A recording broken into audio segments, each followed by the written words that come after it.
Soudan du Sud, accord sur un cessez-le-feu dans les 72 heures. Le président du Soudan du Sud Salva Kiir et son grand rival Riek Machar ont convenu mercredi d'un cessez-le-feu permanent, devant entrer en vigueur dans les 72 heures, un accord qui relance les espoirs de paix dans ce pays ravagé par une guerre dévastatrice.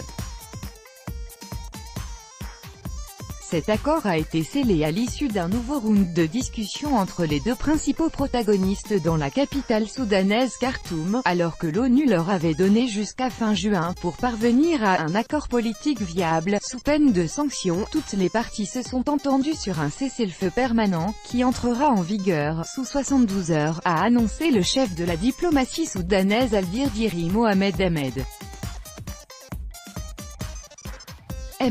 Kiir et Machar ont ensuite signé le document, appelé « La déclaration de Khartoum », en présence du président soudanais Omar el-Béchir. Ce jour était attendu par notre peuple au Soudan du Sud et il est maintenant arrivé, a déclaré M. Kiir.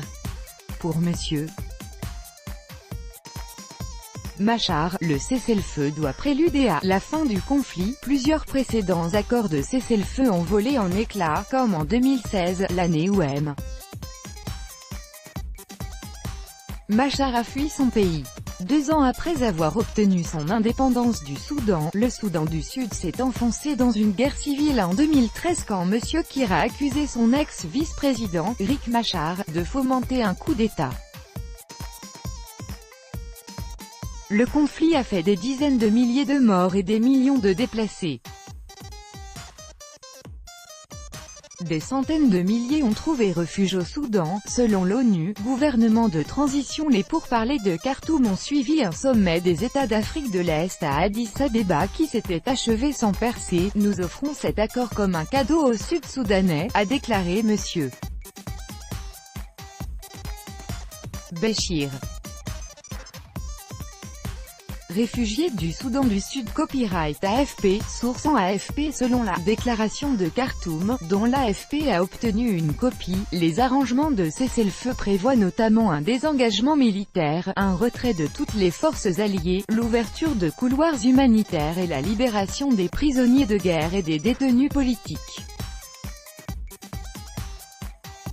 L'accord permet également le déploiement de forces de l'Union africaine (UA) et de l'Autorité intergouvernementale pour le développement (IGAD), organisation est-africaine, pour superviser le cessez-le-feu. Les arrangements de sécurité viseront à la mise sur pied d'une armée nationale, d'une police et d'autres organes de sécurité, qui seront loin de toute affiliation tribale ou ethnique, selon le texte, qui préconise aussi le désarmement des civils dans le pays.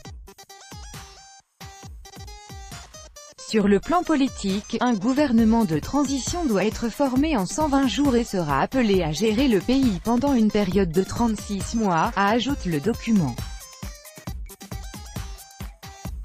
Pendant la période de transition, le pays devra préparer des élections nationales, appelées à être libres et ouvertes à tous les partis. Il prévoit par ailleurs que le Soudan du Sud réhabilite avec la coopération de Khartoum les blocs de gisements de pétrole 1, 2, 4 et 5A dans l'état d'Unity, nord du Soudan du Sud, dans le but de ramener la production à son ancien niveau.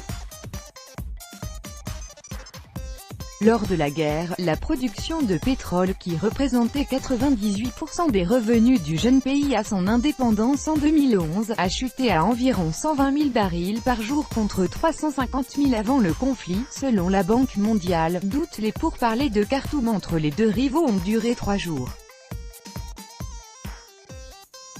Leurs délégations doivent en principe prendre le relais des discussions à Khartoum pour une durée totale de 2 semaines. Un autre round de négociations est prévu ensuite à Nairobi puis à Addis Abeba. Le chef rebelle sud-soudanais Riek Machar, 2e D, signe la déclaration de Khartoum sur un cessez-le-feu, alors que le président soudanais Omar el-Béchir, C, et le président sud-soudanais Salva Kiir, G, sont assis à ses côtés. Le 27 juin 2018. Copyright AFP, Ashraf SHAZLY. Néanmoins, certains analystes ont dit douter du respect du cessez-le-feu. Si les discussions ne progressent pas dans les prochains jours, les parties peuvent ne pas se sentir vraiment contraintes d'adhérer au cessez-le-feu, estime Casey Copeland de l'International Crisis Group. Il y a un problème de commandement et il y a de nombreuses forces engagées dans le conflit qui ne sont pas proches du gouvernement ou de Machar.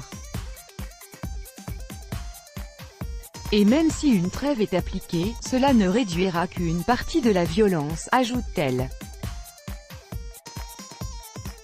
Dans un communiqué de son porte-parole publié à New York, le secrétaire général de l'ONU Antonio Guterres est dit encouragé par l'accord et par l'engagement renouvelé des parties à redoubler les efforts dans l'intérêt de la paix. Il a souligné la disposition de l'ONU à soutenir le leadership et le peuple du Soudan du Sud dans leur recherche d'un accord juste et global. La rencontre entre MM, Kiir et Machar est leur première au Soudan depuis 2013. Ils s'étaient vus la semaine dernière à Addis Abeba pour la première fois en 2 ans. Tout droit de reproduction et de représentation réservé, copyright 2018, Agence France Presse.